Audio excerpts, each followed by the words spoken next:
अभी आगे चल के और ज्यादा युद्ध बढ़ेगा। Now the fights will increase even more in the future. क्या? What? सारी दुनिया में बड़ा भारी रिवॉल्यूशन हो जाएगा। There will be a very big revolution in the entire world. कैसे होगा revolution? How will the revolution take place? जो एडवांस पार्टी में सूर्यवंशी है, The Suryavanshis in the advance party, उन सूर्यवंशियों का दूसरे दूसरे जो वंश वाले हैं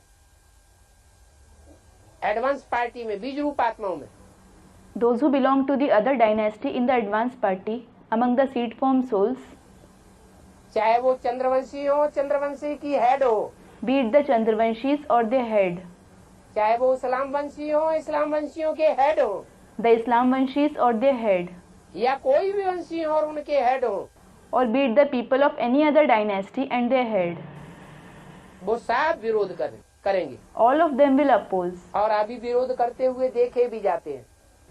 In fact, they are also seen opposing even now. इतना तक विरोध करेंगे कि जब देखेंगे हमारे सीमित विरोध से कुछ भी नहीं होता है, सूर्यवंशियों का कुछ भी बिगड़ता नहीं है, तो क्या करेंगे? They will oppose to such an extent when they see nothing is happening through their limited opposition. The Suryavanshis aren't harmed at all. What will they do? वो बेसिक वालों से मिल जाएंगे। They will collude with the people of the basic knowledge. क्या?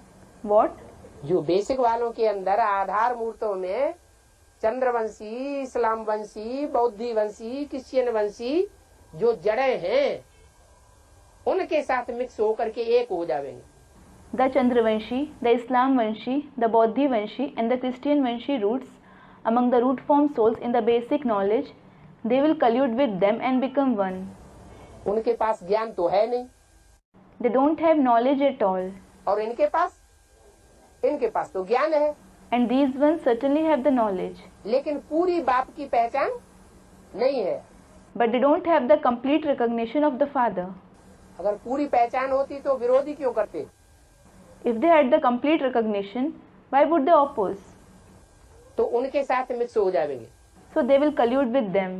और basic वाले किसके साथ आज मिक्स हो रहे हैं? And with whom are the people of the basic knowledge colluding today? दुनिया वालों के साथ। The people of the world. दुनिया वालों में जो और धर्म के मुखिया हैं, महंत बैठे हुए, राज्याधीश और धर्माधीश बैठे हुए, उनके साथ उन्होंने पूरी दोस्ती गांठ रखी है। They have formed a close relationship with the heads and mahants of the other religions in the world, the royal authorities and the religious leaders. Mahants means the chiefs of the monastery. तो एक तरफ मुट्ठ भर सच्चाई वाले लोग और दूसरी तरफ सारी दुनिया के झूठे लोग। So, on one hand, there are a handful of true people, and on the other hand, there are false people of the whole world. तो ज्ञान और अज्ञान का बड़ा भारी रिवॉल्यूशन हो जाएगा। There will be a very big revolution of knowledge and ignorance. इतना बड़ा विरोधाभास। There will be such a strong opposition. कौन टक्कर ले सकेंगे? Who would be able to confront them? जिनके अंदर पक्का होगा एक शिव बाबा, दूसरा न कोई। Those who have it firm within, one Shiv Baba and no one else. तुम बच्चे आए हो हथेली पर सर लेकर के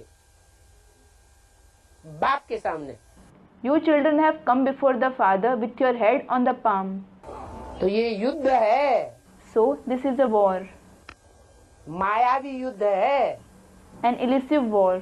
माया रावण की सेना बहुत भारी है The army of Maya Ravan is very big, और पांडव अब सिर्फ कितने हैं?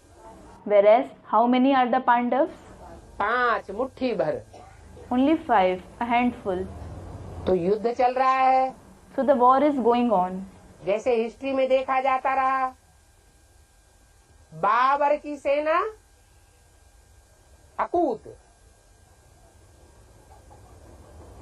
औरंगजेब की सेना अकूत और शिवाजी के मुट्ठ भर सेने।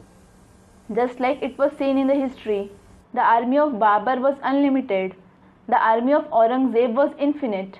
But there were a handful of soldiers of Shivaji. Padmini की कथा बहुत प्रसिद्ध है। The story of Padmini is very famous.